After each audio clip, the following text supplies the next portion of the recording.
എല്ലാവർക്കും എൻ്റെ പുതിയൊരു വീഡിയോയിലേക്ക് സ്വാഗതം. കുഞ്ഞുങ്ങൾ ഏത്തക്ക കഴിക്കാൻ മടി കാണിക്കുന്നവരാണോ? അങ്ങനെയാണെങ്കിൽ അവർക്ക് ഏത്തക്ക കഴിക്കാനായിട്ട് നല്ലൊരു ഐഡിയ പറഞ്ഞുതരാം. ഇതുപോലെ നിങ്ങളൊന്ന് ചെയ്ത് കൊടുത്താൽ കുഞ്ഞുങ്ങൾ അറിയാതെ ഇത് എത്ര വേണേലും കഴിച്ചു പോകും. അത്രയ്ക്കും ടേസ്റ്റുള്ള ഏത്തപ്പഴവും ബ്രെഡും മുട്ടയും വെച്ച് ചെയ്തെടുക്കുന്ന നല്ലൊരു സ്നാക്കാണ്. ഇതെങ്ങനെ ചെയ്യുന്നതെന്ന് നോക്കിയാലോ. ഇവിടെ ഞാൻ 4 ഏത്തപ്പഴം എടുത്തിട്ടുണ്ട്. നല്ല പഴുത്തിട്ടുള്ള ഏത്തപ്പഴമാണ് എടുത്തിരിക്കുന്നത്. ഇത് നമുക്ക് കട്ട് ചെയ്തെടുക്കാം. ഏത്തപ്പഴമെല്ലാം ഞാൻ കട്ട് ചെയ്തെടുത്തിട്ടുണ്ട്.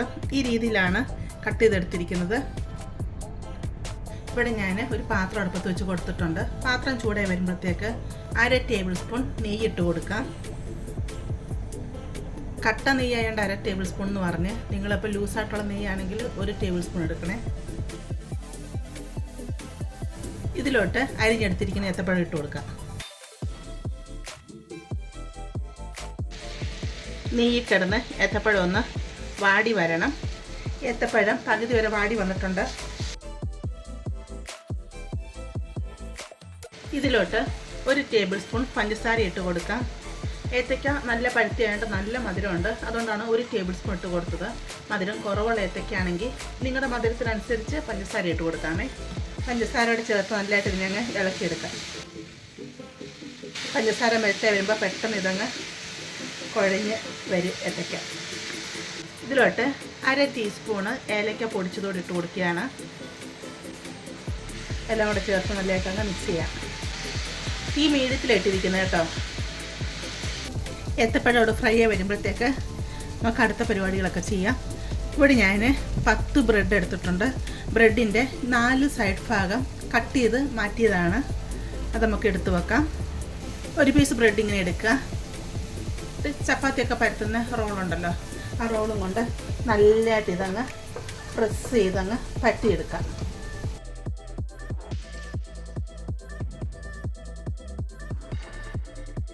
അങ്ങനെ എല്ലാ ബ്രെഡിനും ഇതുപോലെ പരത്തിയെടുത്തോണ്ട് വരാം.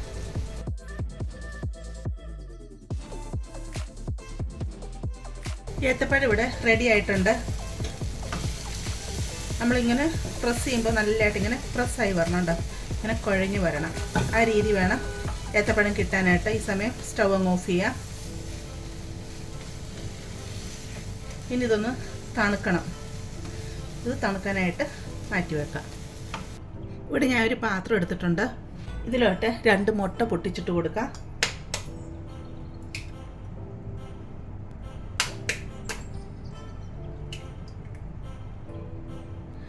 ഒരു 3 ടേബിൾ സ്പൂൺ പാൽ ഒഴിച്ച് കൊടുക്കാം.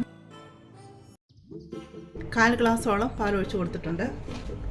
ഇതിലോട്ട് 1/2 ടീസ്പൂൺ വാനില എസൻസും കൂടെ ഒഴിച്ച് കൊടുക്കാം. 1 ടീസ്പൂൺ പഞ്ചസാര കൂടി ഇട്ട് കൊടുക്കാം. ഇട്ട് നന്നായിട്ട് ഇതിനെ അങ്ങ് അടിച്ചെടുക്കാം.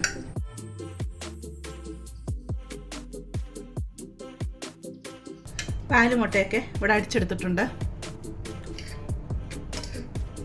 ഇനി നമുക്ക് ഇതെങ്ങനെ ഉണ്ടാക്കുന്നതെന്ന് നോക്കാം. ആദ്യം ഒരു പീസ് ബ്രെഡ് എടുക്കുക. ഈ മുട്ടയുടെ കൂട്ടുണ്ടല്ലോ, ഈ ഒരു സൈഡും ഇങ്ങനെ തേച്ച് കൊടുക്കുക.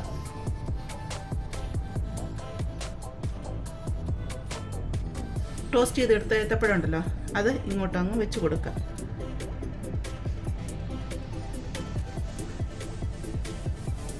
പ്രസ് ചെയ്തൊന്ന് വെച്ച് കൊടുക്കുക കേട്ടോ. എന്നിട്ട് ഇതിനെ അങ്ങ് റോള് പോലെ അങ്ങ് ഉരുട്ടിയെടുക്കാം. ഇവിടെ നമ്മൾ മുട്ടയുടെ ഇത് തേച്ച് കൊടുത്തുകൊണ്ട് ഓട്ടോമാറ്റിക്കലി അങ്ങ് ഒട്ടിക്കോളും. കണ്ടില്ലേ? പാല് മുട്ടയുടെ കൂട്ടില്ലേ, ഇതിലോട്ട് ഇതങ്ങ് മുക്കിയെടുക്കാം. ഒത്തിരി അങ്ങ് മുക്കി വെച്ചേക്കില്ല കേട്ടോ. ബ്രെഡൊക്കെ ഒത്തിരി നനഞ്ഞു പോകും. ഇത്രയും മതി. ഇതുകൊണ്ട് ഒരു പാത്രത്തിലോട്ടങ്ങ് മാറ്റാം. അങ്ങനെ ബാക്കിയുള്ളതെല്ലാം നമുക്ക് ചെയ്തെടുക്കാം.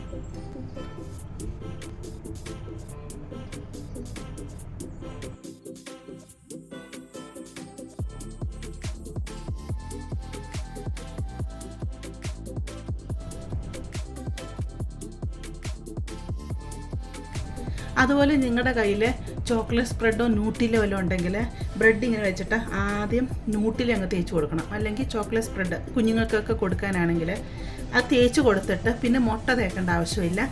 ഏത്തയ്ക്ക ഫില്ലിങ് വെച്ച് കൊടുക്കുക. എന്നിട്ടങ്ങ് എന്നെ റോള് ചെയ്യുക. കാരണം ഈ ന്യൂട്രിലയുടെ ഇത് വെച്ചേക്കുന്നതുകൊണ്ട് തന്നെ ഇത് ഓട്ടോമാറ്റിക്കലി ഒട്ടും. എന്നിട്ട് ഈ മുട്ടയിൽ മുക്കിയെടുക്കുക കേട്ടോ. അങ്ങനെയും ചെയ്യാം. അപ്പോൾ അത് കഴിക്കുമ്പോൾ ഏത്തക്കയുടെയും ആ ചോക്ലേറ്റിൻ്റെയൊക്കെ ആ ഒരു ടേസ്റ്റ് കുഞ്ഞുങ്ങൾക്ക് ഭയങ്കരമായിട്ട് ഇഷ്ടപ്പെടും. ഏത്തക്ക കഴിക്കാത്ത കുഞ്ഞുങ്ങൾ അറിയാതെ അവർ വയറ്റിൽ ഏത്തക്ക ചെല്ലുവാൻ കാരണമായി തീരും കേട്ടോ. അപ്പോൾ എൻ്റെ കയ്യിലൂടെ ചോക്ലേറ്റ് സ്പ്രെഡോ ന്യൂട്രിലോ ഒന്നും ഇരിപ്പില്ല, അതുകൊണ്ടാണ് ഞാനത് കാണിച്ചു തരാത്തത്. നമുക്കപ്പോൾ ബാക്കിയെല്ലാം ഇതുപോലെ ചെയ്തെടുത്തുകൊണ്ട് വരാം. ഇവിടെ ഞാൻ ഫ്രൈ പാൻ അടുപ്പത്ത് വെച്ച് കൊടുത്തിട്ടുണ്ട്. ഫ്രൈ പാൻ ചൂടായി വരട്ടെ. ബ്രെഡെല്ലാം ഇതുപോലെ റെഡിയാക്കി എടുത്തിട്ടുണ്ട്. ഫ്രൈ പാനിലോട്ട് നെയ്യിട്ട് കൊടുക്കാം. ടോസ്റ്റ് ചെയ്യാൻ ആവശ്യത്തിനുള്ള നെയ്യിട്ട് കൊടുക്കാം. ബട്ടർ വേണമെങ്കിൽ ബട്ടർ ഇട്ട് കൊടുക്കാം കേട്ടോ. എന്നിട്ട് ഈ ബ്രെഡ് അങ്ങ് ഇതിലോട്ടങ്ങ് വെച്ച് കൊടുക്കാം. തീ അങ്ങ് കുറച്ച് വെക്കാം, അതല്ലെങ്കിൽ പെട്ടെന്ന് കരിഞ്ഞു പോകും. മീഡിയത്തിനും ലോയ്ക്കും ഇടയ്ക്ക് തീയിട്ട് കൊടുക്കാം. നമുക്ക് തിരിച്ചിട്ട് കൊടുക്കാം.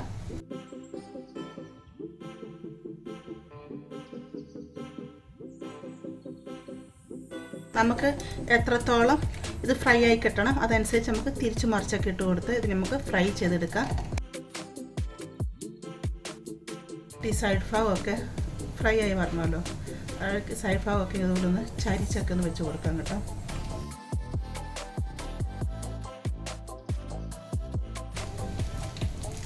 ഇത് നല്ല ടേസ്റ്റാണ് കേട്ടോ. പിള്ളേർക്കെല്ലാം തീർച്ചയായിട്ടും ഇത് ഇഷ്ടപ്പെടും.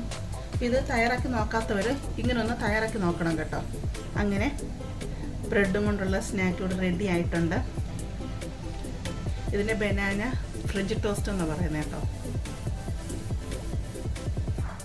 കണ്ടി സൈഡ് ഭാഗമൊക്കെ ക്രിസ്പി ആയിട്ട് വന്നു. അങ്ങനെ സൈഡ് ചരിച്ച് വെച്ച് കൊടുക്കുമ്പോഴത്തേക്ക് അടുത്ത സൈഡ് ഇതുപോലെ ചരിച്ച് വെച്ച് കൊടുക്കാം.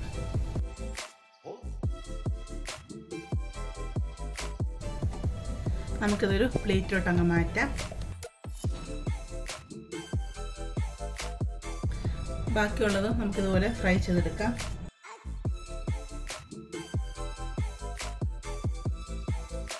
ഫ്രഞ്ച് ടോസ്റ്റിൻ്റെയൊക്കെ മുകളിൽ സ്ഥലം പഞ്ചസാര ഇങ്ങനെ വിതറിയിട്ട് കൊടുക്കും. അതുപോലെ നിങ്ങൾക്ക് ഫ്രഞ്ച് ടോസ്റ്റിൻ്റെ മുകളിലായിട്ട് ചോക്ലേറ്റ് സിറപ്പ് ഒഴിച്ചു കൊടുക്കാം.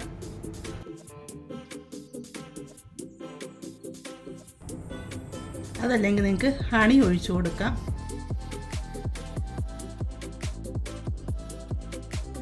ഇങ്ങനെ ഒഴിച്ചു കൊടുത്താലും കുഞ്ഞുങ്ങൾക്ക് ഒരുപാട് ഇഷ്ടപ്പെടും. ഇതിൽ നിന്ന് ഞാൻ ഒരെണ്ണം എടുത്ത് മുറിച്ച് കാണിച്ചു തരാം.